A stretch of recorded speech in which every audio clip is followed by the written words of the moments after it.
As Les Brown says, other people's opinion of you does not have to become your reality. The truth is, all of us, we get to decide who we are. There's no objective truth that you're going to find or uncover. You're simply the collection of the things that you believe to be true about yourself. And once you begin to form that opinion of who you are, you'll act in accordance with that belief. You begin to shape a vision of yourself in your own mind, and that becomes the reality, a vision of the person that you want to become. And that vision is so hard for all of us to hold on to that we have to protect it. We have to keep other people out of that. We've got to have intention in creating the person that we want to become. The squeaky wheel gets the grease. And you've been taught all your life not to ask. You've been trained, keep your head down, don't embarrass yourself, don't embarrass the family, don't say things that may not happen. And I do just the opposite. Don't calcify your thoughts into dogma, but rather stay fresh, stay naive, stay hungry and foolish to really learn and grow.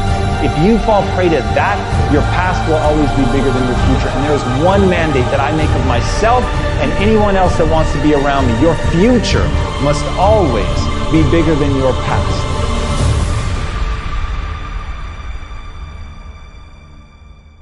If you want to be great, you can be misunderstood by everybody. When you are misunderstood to the point where people think you're psycho and you're nuts and you're this and that, when people don't understand you anymore, you're in that spot of obsession and drive. You have to have thick skin to get better. You have to call yourself out. This is a lifestyle. You can't temporarily dive into it, sample it out, and roll out. This is something, man, that you have to acquire as a part of your everyday grind. In the moment that we understand that, and every day we wake up, we understand that life is a blessing and life is a gift. And if you were to check out today, how would you want to be remembered? It's bigger than you. And the problem with the world today, people get involved with things, and if they don't like a certain person, if they don't like the process, if it's not what they thought it was, they quit.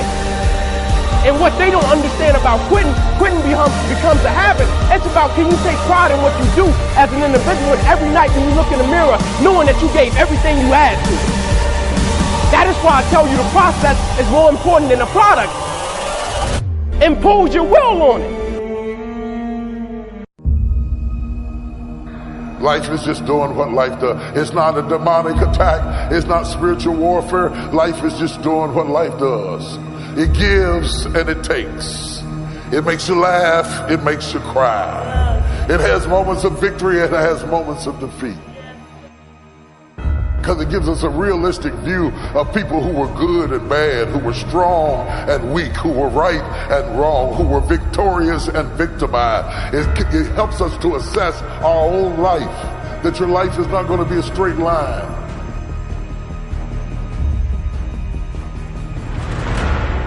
You can do anything you want that you have passion for, because that eliminates most of the crap. Because most people don't follow their dream. You know, like they say in The Sound of Music, you can't have a dream come true unless you have a dream. Practice within when you're without. Practice being successful. So it's all possible. You just have to wake up.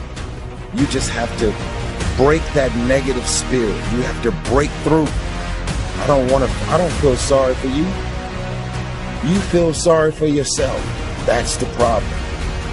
We have a responsibility to walk in the direction of peace.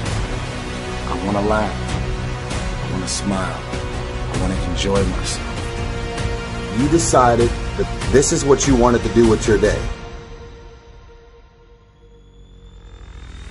Feeling good isn't just an opportunity. Feeling good is a responsibility that we all have for ourselves.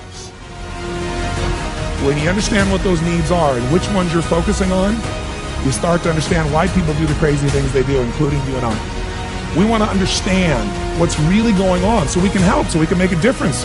But most of us are running patterns over and over again, and we want to free that up. To free it up, we got to break the pattern. We got to do things that are different.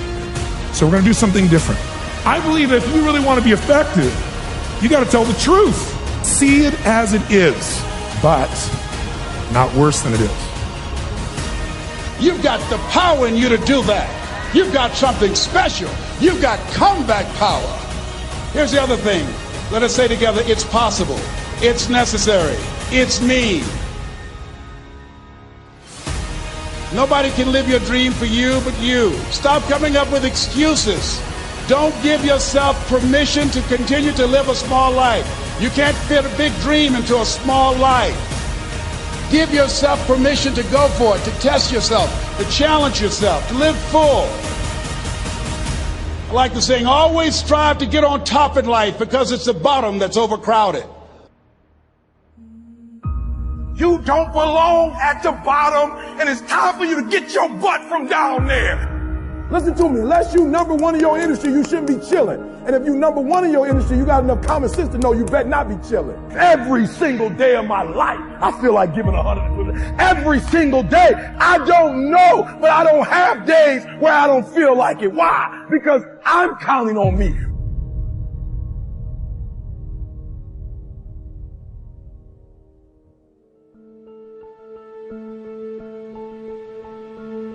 The fact is that most of us in our culture define who we are and how well we're doing, and even our very humanity, on the basis of some very artificial criteria. Those criteria, most of the time, are considered by people in our culture to be the ultimate. And they are things like success. How much success do I have? That is, how much money am I making? How much stuff comes into my life? How many accumulations am I able to get? And there's certainly nothing wrong with that. But as a criteria for your very humanity, it's a very low point. It's a very shallow place to determine whether or not you're living the kind of life that you're capable of living. The greatest resistance comes when you are near the greatest opportunity. Now, in order to get the greatest opportunity, you got to fight the greatest resistance. What are you going to fight it with? You're going to fight it with the greatest focus. Some things are too much for you. Don't let your ego drive you out of focus.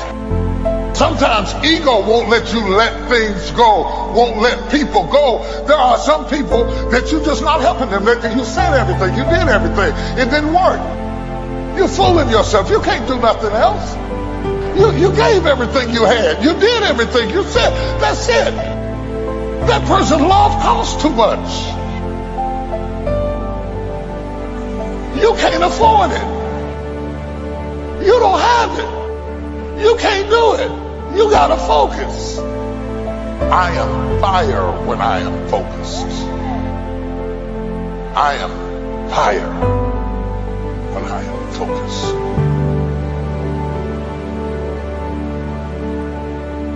Every day I'm prepared for what's ahead of me. There's no elevator. If you watch me so that it makes you want to be a better man, want to be a better woman. I'm a trainer. I'm a transformational coach. I teach people how to turn the unbelievable into your reality. That's what I do. We're going to grind. First thing I'm going to do is say, look, get your deodorant out, put your tennis shoes on. We're going to squat, we're going to lunge, we're going to run. But on the other side of this, you will see a life that's barely recognizable. Why? Because I'm living that life. I wasn't talented academic-wise. It didn't fire off fast for me. I learned later that it was because I was dyslexic and I had all these other learning styles that makes me more unique. I was willing to be inconvenienced for my conviction. Like, if you go where you've never gone, do what you've never done, and say what you've never said, you'll become the woman and the man you've always known yourself to be. It will come to you if you keep working on yourself. And by the way, your purpose will most likely change over time, because we should always be growing and evolving. I like to think of self-development always like fitness. If you want to be fit and strong, what do you need to do? You need to commit to working out every single day. Otherwise, you cannot grow stronger. If you stop working out, what happens? You become weaker. The same is true for your mental strength. The more you read, the more you learn. The more you learn from the truly successful, the stronger your mind will become.